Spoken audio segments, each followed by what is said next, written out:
Right, ZX-9R hasn't been running for a couple of weeks. Well, hasn't been turned over in a couple of weeks, so let's see if she turns on right away. And there's a dog in the window. Hello, bud. Hello. Here we go. Lights on. Oh, straight away. Awesome. Oh, it's nice and slippery today. Gosh. Nasty weather. Yeah, I actually haven't ridden my bikes all that much over the last couple of weeks. I've had to use my car for a lot of my travels. I've been transporting a lot of stuff, mainly to and from my martial arts gym.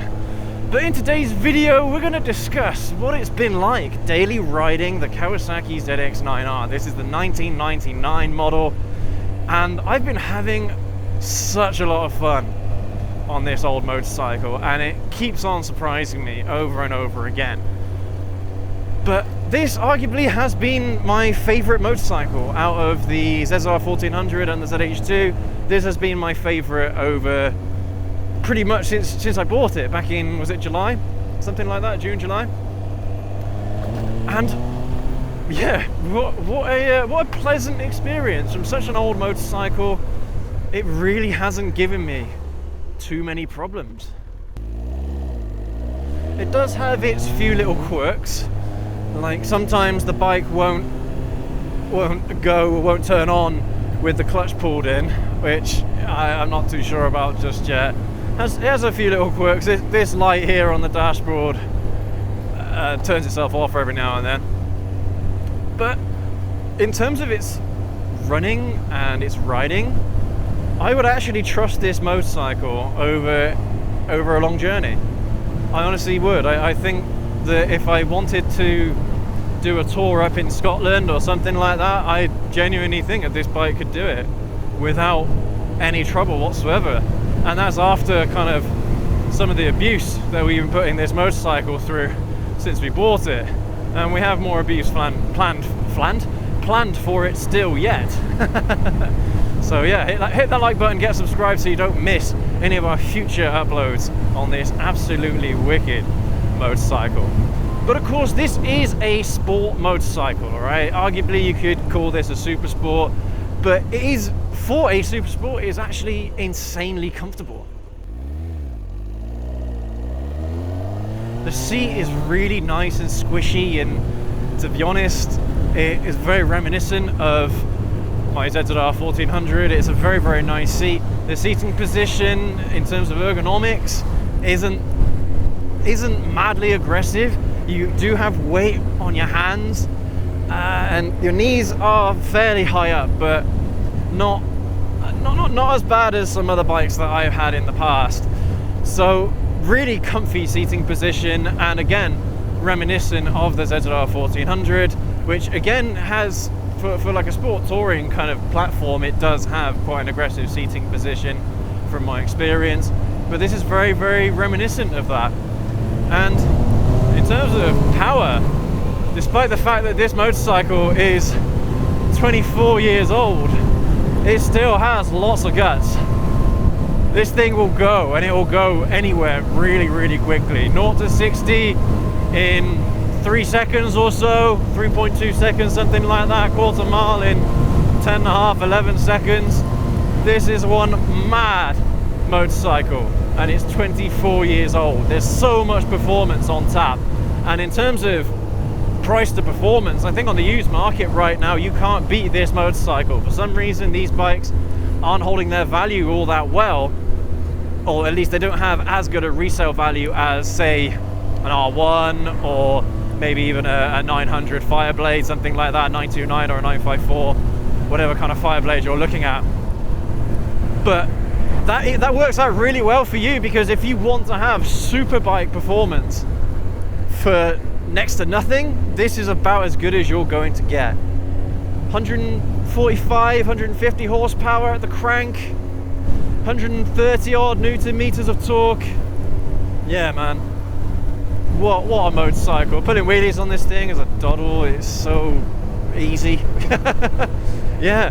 And it's one of those bikes as well that you really can throw into corners. You can have a lot of fun on this because it weighs 200 kilograms wet, which for a 24-year-old bike is pretty damn good. Now these days, when you're looking at 1 litres, 1000cc motorcycles, you're comparing them to this, or motorcycles of this era, they are usually a little bit lighter with a lot more horsepower. But still, this isn't that far off from what those bikes are today. In terms of 0 to 60s, in terms of quarter mile, and even top speed. I mean, top speed isn't that much of a concern if you're only using the bike for street riding, but even like for track days, I would have a load of fun on this motorcycle on a track day. And one of these days I'm going to try it, I'm going to do it, because I think this bike has got a lot to offer for both road use, everyday riding, and for those weekend experience days. Honestly, it's absolutely fantastic. And the thing is as well, going back to kind of like the ergonomics, it's not one of those sport bikes where you know, you ride it for like an hour and a half, and your wrists aching, your hands are aching, your knees are aching, your back's aching. You know, it's not like that at all. This bike, I could comfortably ride this motorcycle for at least 2 hours straight. You know, yeah, I'll have to move my arms about a little bit, but my bum is absolutely just, oh, loving the seat, loving the seat. Oh, wow. Yeah, just an awesome experience. And this is a carbureted motorcycle, right? So no fancy fuel injection, no computers. This is all mechanically driven, and one of the last generations of a carbureted motorcycle. And you can tell, man. Remember, they've been using carbs in motorcycles for such a long time, you know, from the 90s all the way back, from when motorcycles kind of were invented. They were using carbs, carburetors. And you know, the bikes of old weren't producing anywhere near as much horsepower as bikes like these, and the throttle response is really damn good. Really good. Now, I haven't been up here for a while, so let's... can't remember actually what's up here, but let's have a look, shall we? Yeah, just wickedly good fun. Buckets of fun. Now, is this a dead end? I think... maybe not, I don't know, we'll see. But this bike will take pretty much anything that you throw at it. Seriously. Anything you want to do on this motorcycle, touring, everyday commuting, this bike will do it, and it will do it well. You'll have buckets of fun doing it. And it's crazy, because if you've passed your test, you've done your 2 years on your A2 bike, probably the next logical step from an A2 would be something like a 600. But actually, if it were me, and I'd just done my A2, I was on my full A license, I'd actually look at one of these now, rather than a 600.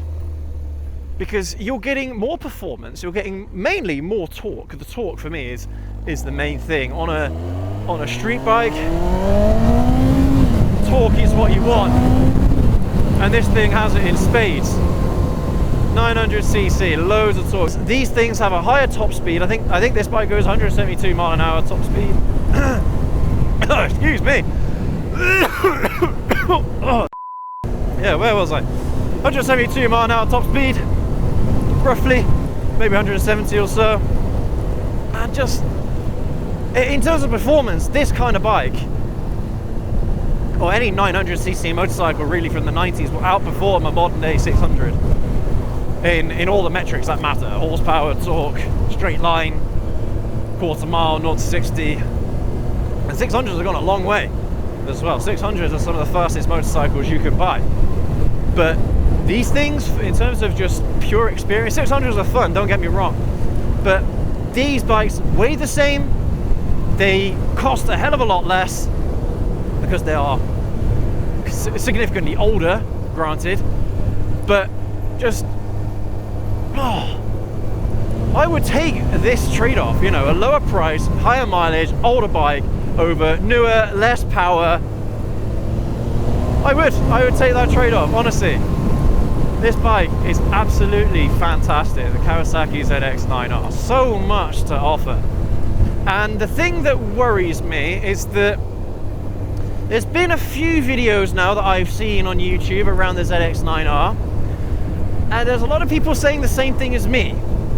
So I'm wondering if in time, maybe in the next 5 years or so, these bikes might start going up in value. They might do, right? So snag yourself a ZX-9R whilst you can. Anything between 1995 all the way up to 2002, 2003, whenever they stopped making the ZX-9Rs, right? Go for it. Go for it. They are reliable, they are powerful, and buckets of fun. Now, I'm not sure in terms of fuel economy, to be honest with you. If you're buying a motorcycle like this, you probably don't care so much about fuel economy, but from my experience, it hasn't been too bad. Fuel economy for me has been about 30, give or take. Now, of course, I can't verify that. This bike is is too old. It doesn't have MPG measurements on it. No, it doesn't have any of that. It doesn't even have a fuel gauge, for God's sake. At least this 1999 model doesn't have a fuel gauge.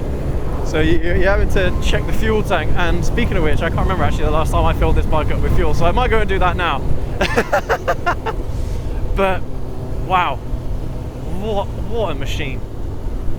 What a machine, honestly. One of the best motorcycle purchases I have made ever. The amount of experience that you can get from this, the amount of fun factor, the amount of use, the amount of enjoyment that you can get from such a cheap motorcycle is just outrageous, right? If I compare this to my ZZR 1400, which cost me 10 grand, my ZH2, which is costing me 16 grand, 17 grand or so, this isn't that far off from those bikes, guys. Save your money. Get yourself an old 1 litre, an old 900cc, instead of getting the modern stuff. Because the way it rides, which is arguably the most important thing a motorcycle is meant to do, is the riding experience. This is on par with so many motorcycles out there that we would consider way more advanced, way more modern. Honestly. It just blows me away, this bike. Can't believe it sometimes, you know. You think to yourself, wow, I spent so much money on newer bikes when I could have just got myself one of these.